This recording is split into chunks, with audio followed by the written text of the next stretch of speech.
આજે આપણે standard 12 science subject physics chapter બીજું વિદ્યુત સ્થિતિમાન અને કેપેસિટન્સ, જેમાં અત્યાર સુધીના 6 કે 7 પોઈન્ટ આપણે જોયા, જેમાં એમ કહેવાય કે સ્થિત વિદ્યુત ઉર્જાથી લઈ અને છેલ્લે આપણે વિદ્યુત સ્થિતિમાન બરાબર ત્યાં સુધીનું જોયું. તો આજે આપણે જોવાનું હતું વિદ્યુત સ્થિતિ ઉર્જા.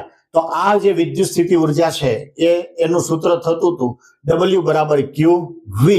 આ જે W છે એને ઉર્જા કહેવાય, તો એના માટેનું સૂત્ર બનતું હતું K Q1 Q2 upon R. અહીંયા તંત્રની કુલ ઉર્જા આપણે ધ્યાનમાં લીધી છે. જો બે વિદ્યુતભાર સમાન હોય તો K Q² upon R. K એટલે શું થાય? તો કે 1/4πε0. આનો એકમ થાય જૂલ. જો આ બેનો ગુણાકાર 0 થી મોટો હોય તો ઉર્જા ધન મળે, 0 થી નાનો હોય તો ઉર્જા ઋણ મળે, એના કરતા સજાતીય હોય તો ધન મળે, વિજાતીય હોય તો ઋણ મળે.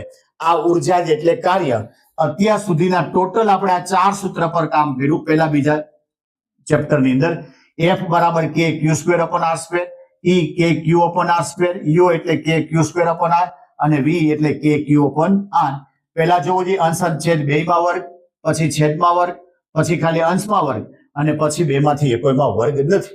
તો આના માટે નો જે કઈ ફૂલ વિડીયો છે વિદ્યુત સ્થિતિ ઉર્જાનો, જેમાં એની થિયરી છે, એના ઉદાહરણના એક્ઝામ્પલ, સ્વાધ્યાયના એક્ઝામ્પલ ને MCQ, જે નો ફૂલ વિડીયો આપણી YouTube ચેનલ ઉપર ઉપલબ્ધ છે.